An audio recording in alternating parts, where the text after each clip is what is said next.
नहीं नहीं, ये वीडियो सबके लिए नहीं है। I mean, who wants to know difference between Brahm, Paramatma, Bhagwan? Who wants to know about what is written in Vivek Chudamani या गीता के अंदर या भगवत पुराण के अंदर, मांडुक्य उपनिषद में क्या लिखा है, तत्वबोध में क्या है? आई मीन, किसको जानना है कि वेदांत का स्टूडेंट बनना है तो जो एंट्रेंस टेस्ट है उसका सिलेबस क्या है ना? तो थोड़ा बोरिंग लग सकता है बिकॉज ये फील्ड नहीं है सबका। And those who are interested, you can continue. नमस्कार। वेदांतिक सीरीज में एक बार फिर से आज उपस्थित हुआ हूँ। वेद उपनिषद का जो ज्ञान है उसका अधिकारी कौन है? Who is qualified? अब छोटी छोटी एग्जाम्स होती है, जैसे हमारी कोई जॉब के लिए एग्ज़ाम हो गई या इंजीनियरिंग में एडमिशन के लिए एग्ज़ाम हो गई, तो उसमें भी एंट्रेंस टेस्ट लगता है। कहीं पर कुछ प्रवेश पाने के लिए भी हमको एक योग्यता चाहिए। तो उसी तरह से वेद उपनिषद का जो ज्ञान है और उससे जो फल मिलना चाहिए, उसके लिए भी एक योग्यता है इसमें लिखी हुई है। इस योग्यता के बारे में हम लोग बात करेंगे आज। इसको बोलते हैं साधन चतुष्टया। तो चार चीज, बेसिकली चतुष्टय, तो चार चीज है, उसी के थ्रू आप ये नॉलेज के अधिकारी बन सकते हैं। लेकिन कौन से नॉलेज के? तो वेदांत के जो स्टूडेंट है उनको पता है कि they study about the Brahman. Before going into साधन चतुष्टया, ये ब्रह्मन क्या है उसके बारे में हल्का जान लेते हैं। तो श्रीमद् भगवत पुराण जो है, भगवत गीता नहीं, वो अलग है, भगवत पुराण, तो उसके अंदर वेद व्यास जी जो थे उन्होंने पहले चैप्टर में ही 1.2.11 उसमें भगवान जो है, जो गॉड बोलते हैं हम लोग, उसके 3 स्वरूप बताए हैं। तो एक ब्रह्मन हो गया, एक परमात्मा हो गया और एक भगवान हो गया। परमात्मा के बारे में हमने सुना है कि परमात्मा इट्स लाइक जो गॉड है, जो टॉप गॉड, उसका अंश जो हमारे अंदर है तो उसको परमात्मा बोलते हैं। परमात्मा का एक अंश हमारे अंदर है, तो the part of this bigger God which is existing in us, तो वो परमात्मा का स्वरूप है। It's that form of the God we are talking is called Paramatma. भगवान क्या है? अब ब्रह्मन जो है वो तो फॉर्मलेस है, उसका तो कोई आकार नहीं होता है, उसका कोई स्टार्टिंग पॉइंट नहीं है, एंड पॉइंट नहीं है। तो उसको आकार जब देते हैं, फॉर्म देते हैं, स्वरूप देते हैं, उसका एक स्टार्टिंग पॉइंट होता है, उसका एक एंड पॉइंट होता है जिसको आप डिफाइन कर सकते हैं। तो ये जो है रूप, तो वो गॉड जब रूप लेते हैं तो उसको भगवान बोलते हैं। जैसे श्री कृष्ण है, राम है, ये अवतार हुए।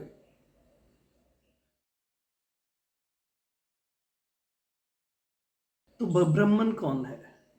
तो इसको भी गीता जी के अंदर, भगवत गीता के अंदर बहुत अच्छे से समझाया गया है। भगवत गीता के 12th चैप्टर में 3rd वर्स जो है, इसमें कहा है कि फॉर्मलेस एस्पेक्ट, फॉर्मलेस बोले तो बॉडी नहीं है, वैसा aspect of the God, that's absolute truth.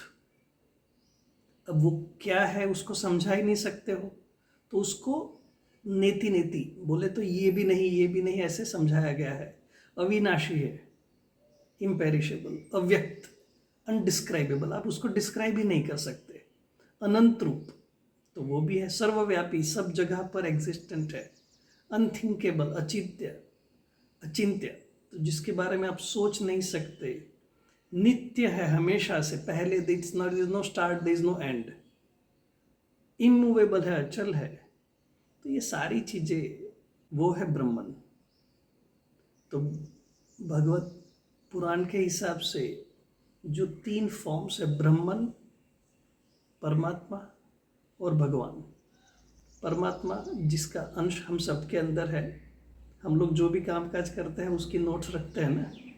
कौन रखता है? हम तो कहीं छुप के बैठ जाएंगे, बोले भगवान नहीं देख रहा है, लेकिन हमारे अंदर ही है बोलते हैं। तो वो जो हमारे अंदर है वो परमात्मा का अंश है। भगवान तो हम सब जानते हैं, कृष्ण भगवान यहाँ बैठे हुए हैं, तो कृष्ण भगवान है। ऐसे जो फॉर्म ले लिया, और ये सबके परे जो ब्रह्मन है, तो उसका नॉलेज जिसको चाहिए उसके लिए क्वालिफिकेशंस है, और इसको बोलते हैं साधन चतुष्टया। साधन चतुष्टया को समझने से हमारा जो एंड गोल ब्रह्मन को समझने का अगर न भी हो, तो भी एक अच्छा जीवन व्यतीत करने के लिए उसके अंदर बहुत निर्देश दिए हुए हैं। तो 4 चीजें हैं, बहुत सिंपल है। विवेक है, वैराग्य है, षट संपत्ति है और मुमुक्षुत्व। नित्यानित्यवस्तु विवेकः इहामुत्रार्थफलभोगविरागः शमादिषट्कसम्पत्तिः मुमुक्षुत्वं चेति। सबसे पहले से शुरुआत करते हैं कि विवेक क्या है। तो विवेक बोले तो तत्वबोध, जो अगेन शंकराचार्य की लिखी हुई है, उसके पहले चैप्टर में सारी डेफिनेशंस की हुई है कि विवेक बोले तो डिस्क्रिमिनेशन फैकल्टी जो हमारे अंदर होता है कि अच्छे बुरे की परख करने की जो फैकल्टी है, उसको डिस्क्रिमिनेशन की फैकल्टी बोलते हैं, उसी को विवेक बोलते हैं।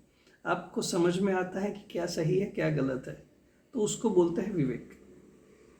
अब यहाँ पर कौन सा विवेक की बात हो रही है, तो नित्य और अनित्य उसके बीच में अगर डिफरेंशिएट अगर आप कर पाते हो तो आपके अंदर विवेक है। अब कौन सी चीज नित्य है, कौन सी चीज अनित्य है, तो everything what we see around, अब बहुत सिंपल है ना, अनित्य जो कांस्टेंट नहीं है वो, तो हमारी बॉडी भी तो कांस्टेंट नहीं है। मैं जब छोटा था तो इतना था, अभी इतना बड़ा हो गया, थोड़े साल के बाद और क्षीण हो जाएगा, शरीर तो अलग हो जाएगा। कभी बाल काले थे, कभी सफ़ेद हो गए, तो अलग चीज़ें हमारी बदलती रहती है, तो मैं कैसे नित्य हो गया। मेरे बाजू में चेयर है, ये कभी वृक्ष हुआ करती थी, तो ये भी नित्य नहीं है। तो जितनी भी जड़ और चेतन चीज़ें हम लोग देख रहे हैं आजू बाजू में, वो सारी चीज़ अनित्य है। अब पूरी पृथ्वी के अंदर जितना दिखता है वो सारा अनित्य है, तो भाई करना क्या है, नित्य क्या है। तो एक ही चीज जो मैं बोलता हूं कि मैं छोटा था, मैं बड़ा हुआ, मैं मर गया, ऐसा तो नहीं बोल पाएंगे, लेकिन समझो नेक्स्ट जन्म में मैं, मुझे याद आ गया तो मैं बोलूँगा कि मैं पिछले जन्म में जब मर गया था। तो ये मैं जो है, मैं जब छोटा था तो मैं, बड़ा हुआ तो भी मैं, मरा तो भी मैं, यहाँ रहा तो भी मैं, अमेरिका में रहा तो भी मैं। तो मैं वाला जो पार्ट है जिसको हम रिफर करते हैं, हमने भगवान की डेफिनेशन में भी बताया था कि परमात्मा का जो अंश आपके अंदर है, तो वो बात जिसको आप सोल बोल सकते हैं, लेकिन वेदांतिक डेफिनेशन के अंदर हम लोग उसको ब्रह्मन बोलते हैं। तो ब्रह्मन एक ही सत्य है। वो ब्रह्मन कहाँ है, कौन है, किसी को नहीं पता, लेकिन सबको पता है। वेद के जो महावाक्य है उसमें तत्वमसि बोला हुआ है कि आप ही वो हो, यू आर द वन, और कहीं जाने की जरूरत नहीं है। तो आप ही ब्रह्मन हो, लेकिन उसको जानना जरूरी है, और यही नित्य है। तो नित्य और अनित्य के बीच का जो डिफरेंस जिसको समझ में आता है, उसके पास विवेक है। ये साधन चतुष्टया का पहला पार्ट हुआ। दूसरा पार्ट जो है उसको वैराग्य बोलते हैं। इह स्वर्ग भोगेषु इच्छाराहित्यम्। वैराग्य क्या होता है, हमको तो लगता है कि वैराग्य बोले तो ये नहीं जो घर भर छोड़ के चले जाते हैं और वैराग हो गया, इसको साधु बन गए और जंगल में चले गए, उसको वैराग्य बोलते हैं। तो वो वैराग्य की बात नहीं है।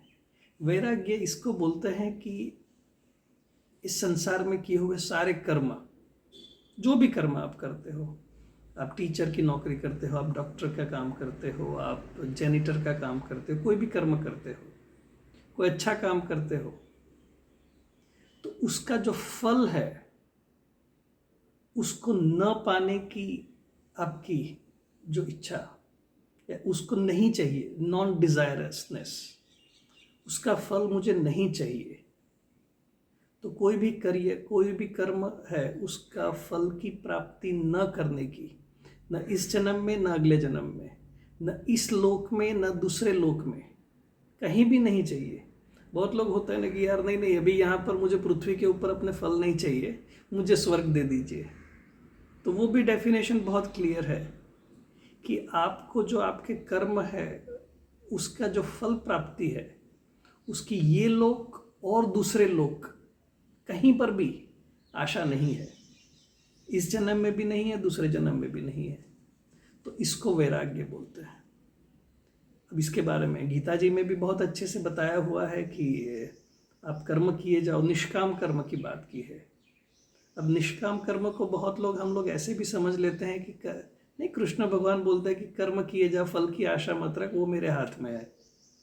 तो हम लोग क्या बोलते हैं कि ठीक है चलो काम कर लेते, कृष्ण भगवान कुछ दे देंगे। तो वहाँ पर भी एक्सपेक्टेशन बैठा हुआ है कि हाँ हम लोग को कुछ मिलेगा।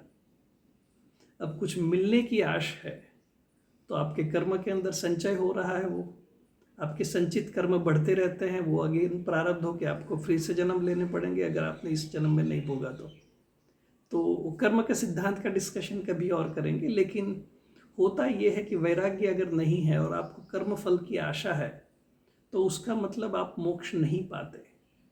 आप कभी भी इस चक्कर से, गोल से बाहर नहीं निकल पाओगे, क्योंकि हमेशा आपका कुछ ना कुछ बैंक के अंदर डिपॉजिट बनता रहता है। प्लस में हो या माइनस में हो, प्लस में हो तो आपको लेना पड़ेगा, माइनस में है तो आपको पेमेंट करने के लिए वापस आना पड़ेगा। तो आप कभी भी मोक्ष नहीं पा सकते। अब मोक्ष नहीं जान पाए तो आप ब्रह्मन को कैसे जानोगे? तो ये हुआ दूसरा विवेक, हुआ नित्य अनित्य के बीच में डिफरेंस। वैराग्य हुआ इस जन्म में किए हुए सारे कर्म फल का कोई भुगतान नहीं चाहिए, उसको थैंक यू बाय बाय नहीं चाहिए, वो बोलने की क्षमता, उसको वैराग्य बोलते हैं। तीसरा जो है उसको षट संपत्ति बोलते हैं। तो शम आदि षट संपत्ति, तो इसके बारे में थोड़ी चर्चा करते हैं। षट संपत्ति के अंदर 6 चीज़ें होती है, तो उसके बारे में सुनते हैं, समझते हैं। पहला है सम, दम, उपरम, तितिक्षा, श्रद्धा और समाधान। तो ये 6 चीज़ें हैं। शम दम वर्ड्स थोड़े फैमिलियर नहीं होंगे, उपरम भी ऐसा ही वर्ड है, तितिक्षा बहुत लोगों ने सुना हो सकता है, श्रद्धा एक जाना पहचाना वर्ड हो सकता है सबके लिए, समाधान का एक वर्ड हमने सबने सुना है लेकिन उसका मीनिंग शायद इस कॉन्टेक्स्ट में थोड़ा अलग है।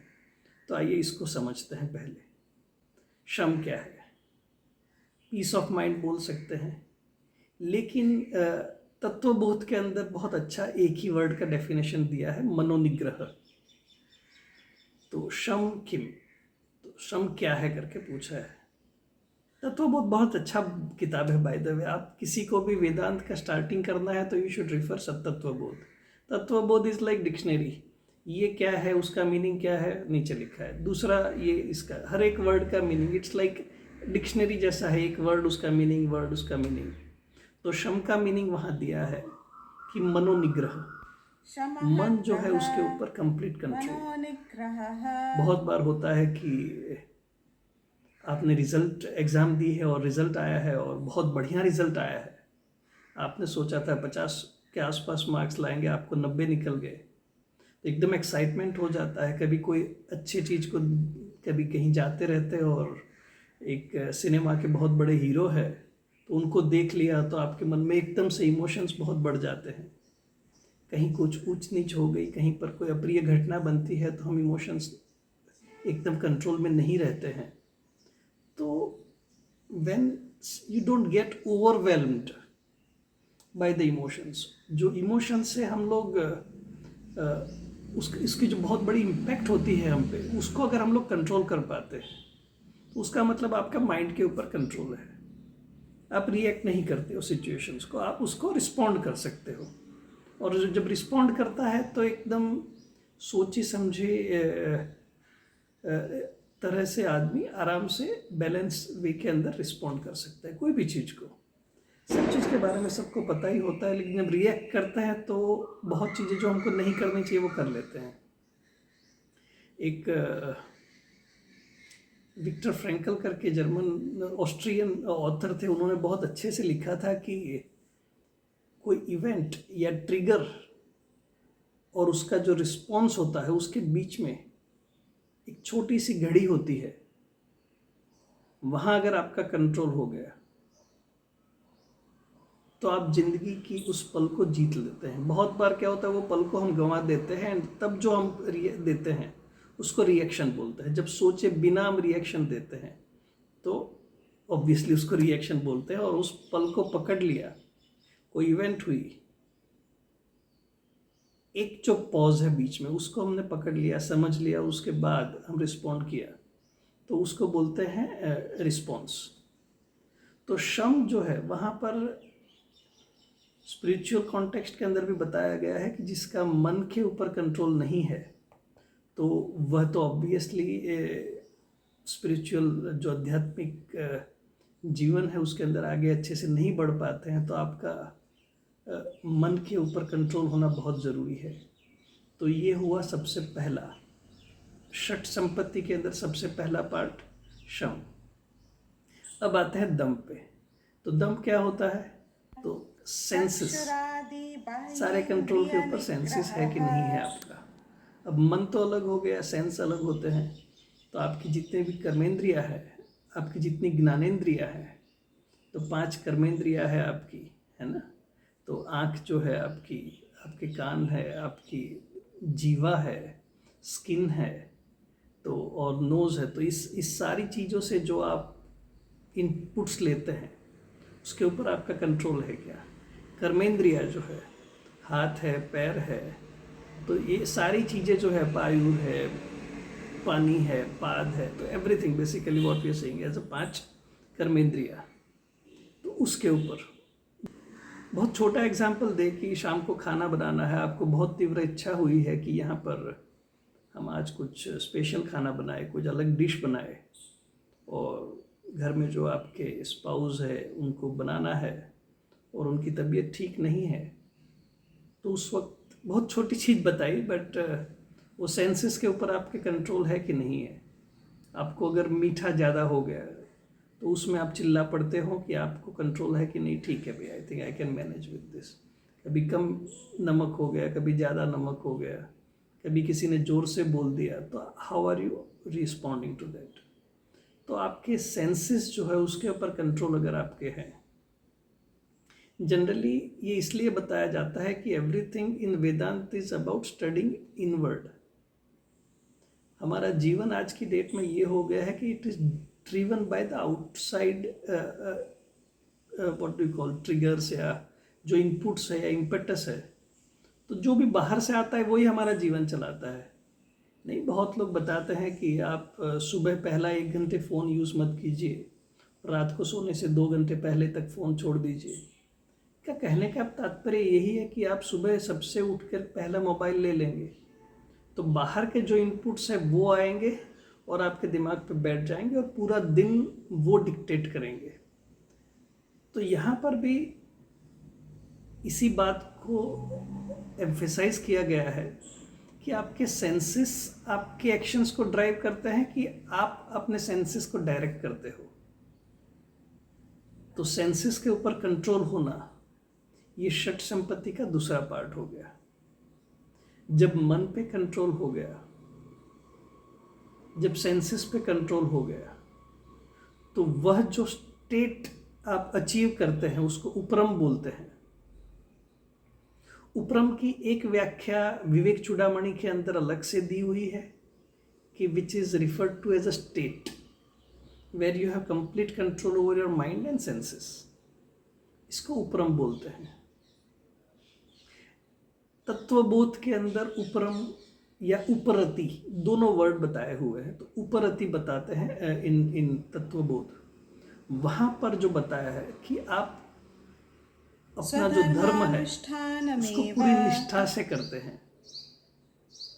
अब आपका धर्म बोले तो क्या हुआ, आप कोई भी जॉब करते हो, जैसे मैंने बताया कि आप टीचर हो, डॉक्टर हो, या कहीं पर अपना दुकान चलाते हो, बिजनेस चलाते हो, आप घर के अंदर एक गृहस्थ का अपना धर्म निभाते हो। तो ये जितने भी आपके रोल्स हैं वहाँ पर आपके जो धर्म निभाते हैं उसको आप पूरी निष्ठा के साथ निभाते हो, तो वह हुआ उपरति। यहाँ निष्ठा से जो मेरी समझ में बात आती है कि निष्ठा बहुत सिंपल वर्ड्स में आप समझ सकते हो कि मुझे कुछ ले नहीं लेना है इसके अंदर से। अब बिजनेस करते हो, आपको ऑब्वियसली थोड़े फिनेंशियल बेनिफिट्स की एक्सपेक्टेशन होती है। जॉब करते हो तो सैलरी की एक्सपेक्टेशन होती है, वो आपका हक है, आपको मिलने वाला है।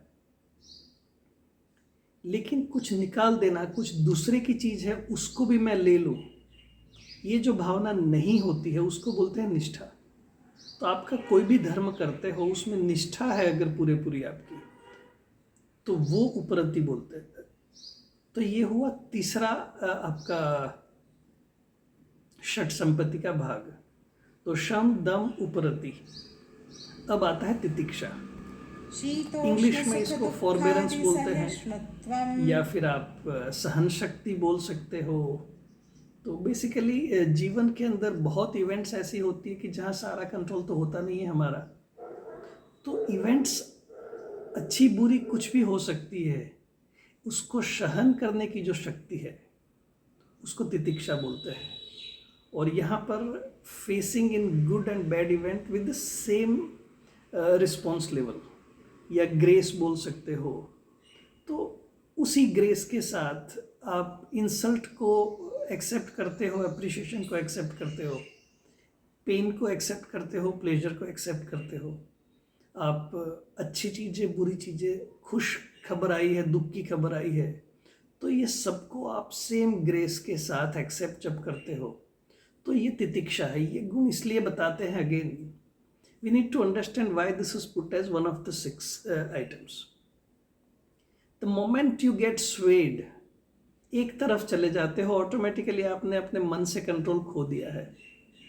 आप कुछ कर बैठेंगे तो आपने सेंसेस पे से कंट्रोल खो दिया है, तो ऑब्वियसली आपका उपरम का जो स्टेट है पहले वाला, वो भी चला जाएगा। तो इसीलिए तितिक्षा जो है बहुत इम्पोर्टेंट है कि आपके ऊपर कुछ भी होता है तो आप उसको सेम वे के अंदर हैंडल करते हो, तो उसको बोलते हैं तितिक्षा। ये चौथा हो गया। पांचवा चीज होती है श्रद्धा। ये बहुत ही गुरु वेदांत वाक्यादिषु विश्वासः संपत्ति है, षट संपत्ति बोला है। This all 6 are actually the wealth what you have. हमको उसके बारे में सोचना है, हमारे पास है सब चीज। तो ये पांचवी जो संपत्ति है श्रद्धा, उसका यूज हम नहीं करते बहुत बार।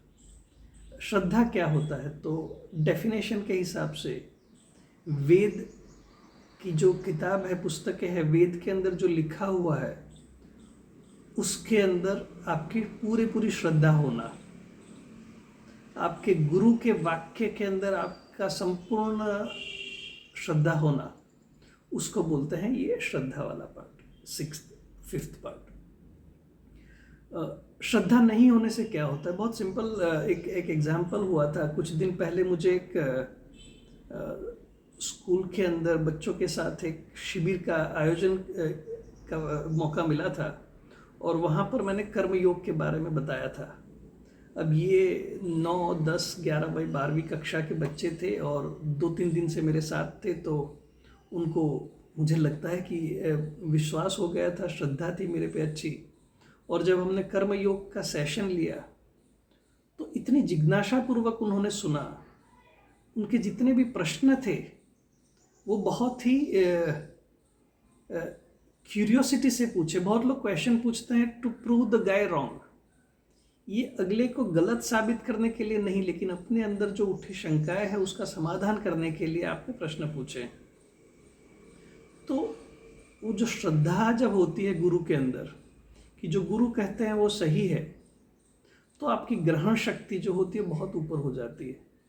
तो इसीलिए जो 5वां गुण है, मुझे लगता है सारी षट संपत्ति के अंदर लर्निंग के लिए सबसे इंपॉर्टेंट पॉइंट अगर है तो श्रद्धा वाला पॉइंट है। इस कॉन्टेक्स्ट के अंदर वेद और गुरु के वाक्यों के अंदर संपूर्ण श्रद्धा होना, ये आपके अंदर एक बहुत बड़ी संपत्ति है। आपको उसको इनकलकेट करना चाहिए, उसको डेवलप करना चाहिए। अगर आपको कहीं से भी ज्ञान मिलता है तो आपको उसको लेना चाहिए। बुद्धिज्म में बोलते हैं ना, बुद्धम शरणम गच्छामि, तो जहाँ भी बुद्ध है उनके शरण में चले जाओ, क्योंकि आपको वहाँ से ज्ञान मिलेगा। लेकिन अगर श्रद्धा नहीं है आपके पास तो आप डाउट करोगे कि भैया ये तो सही नहीं बोल रहा है। तो ये होगी पांचवी से आपकी। तो शम दम उपरम 3 पहले, उसके बाद तितिक्षा और हमने बात किया श्रद्धा के ऊपर। अब समाधान। समाधान क्या होता है? तो देखिए, समाधान की जो कैरेक्टरिस्टिक है हम सबके अंदर रहती है। अब पीछे की 5 कैरेक्टरिस्टिक किसी के अंदर है, समझो माइंड के ऊपर कंट्रोल है, सेंसेस के ऊपर कंट्रोल है, आप अच्छे बुरे सबको बैलेंस वे के अंदर हैंडल कर सकते हैं, आप उपरम की स्टेट में आ चुके हो, श्रद्धा भी है आपके अंदर। तो अब ऐसे माइंड को कहाँ फोकस करना चाहिए? यू हैव समथिंग, ये सारी चीजें हाथ में लेकर के आप क्या करोगे? तो अब ये जो माइंड है उसको पूरे का पूरा कंसंट्रेशन ब्रह्मन के स्टडीज के ऊपर करना है। तो ये जो स्टेट है इसको बोलते हैं समाधान, कि जहाँ आपका माइंड जो है it is completely concentrated on studying of Brahman. क्योंकि डायरेक्शन तो अब चेंज करनी है ना, सारी चीज़ें अचीव कर ली हमने, जो बेसिक क्वालिफिकेशंस या 6 जो 5 संपत्ति है उसको करने के बाद करना क्या है? कुछ तो करना है। तो आपका जो स्टडी का फोकस है, डायरेक्शन है, उसको आपको ब्रह्मन की तरफ ले जाना है। तो ये हो गई षट संपत्ति। तो साधन चतुष्टया के जो पहले 3 भाग जो थे, विवेक, वैराग्य, शम आदि षट संपत्ति बोलते हैं। तो जो श्रम आदि, तो श्रम के जैसे शम दम तितिक्षा श्रद्धा उपरम और समाधान, तो ये 6 जो है वो षट संपत्ति वाला। तो ये तीसरा ग्रुप हो गया। फाइनल क्या है? तो मुमुक्षुत्व। अब मुमुक्षुत्व क्या होता है? जिसको ब्रह्मन को जानने की बहुत ही इच्छा है, बर्निंग डिजायर बोलते हैं ना। ये बर्निंग डिजायर कहाँ से आया है word? Burning desire it's compared to like किसी व्यक्ति के सर के बाल के अंदर आग लगी हुई है और उसके सामने जब कोई एक तालाब होता है तो वो जंप लगाने के लिए जितना डिजायरस होता है, क्योंकि सारा चीज जला हुआ है, तो you want to jump into the water. तो वो जो डिजायर होती है वो ब्रह्मन को पाने की, ब्रह्मन को समझने की, और कुछ नहीं चाहिए। तो वह जो है उसको मुमुक्षुत्व कहते हैं। तो मोक्ष पाने की आश। अब मोक्ष, ये कंफ्यूजन हो सकता है कि ब्रह्मन पाना है कि मोक्ष को पाना है, ब्रह्मन को समझना है कि मोक्ष को समझना है, पाना है। तो ये भी एक डाउट्स हो सकते हैं। अगर ये स्टेट तक पहुंचे हैं, समझ तक पहुंचे हैं, तो आपको ये दोनों के अंदर डिफरेंस नहीं लगेगा।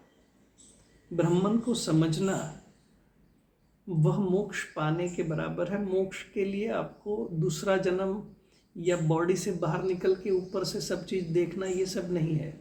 यहाँ बैठे बैठे जागते हुए यही बॉडी के साथ सदेह आप मोक्ष प्राप्त कर सकते हैं, क्योंकि आपके पास पीछे सारी चीज़ें हैं, बेसिक क्वालिफिकेशन, और आपके पास ब्रह्मन की समझ है। तो इस ओवरऑल पार्ट को कहते हैं साधन चतुष्टया, विवेक, वैराग्य, षट संपत्ति और मोक्षत्व। ये 4 चीजें जिसके पास है, ये वेद अभ्यास के अधिकारी है। हाउएवर सेइंग दैट ऑल, कि ये ब्रह्मन के लिए जरूरी है तो मुझे नहीं करना है ये सब चीज। But if you look at things very carefully, विवेक बहुत सिंपल चीज है, आपको हर एक जगह पर काम आएगा। वैराग्य, डिटैचमेंट, तो वहाँ से भी आप बहुत चीज़ें अच्छी तरह से हैंडल कर पाओगे। लाइफ के अंदर अच्छी बुरी चीज़ें होती रहती है, तो आपके अंदर एक कैपेसिटी आती है। तो आज के लिए इतना रखते हैं, और आशा रखता हूँ कि साधन चतुष्टय के बारे में आपको थोड़ा समझ में आया होगा। जय श्री राम।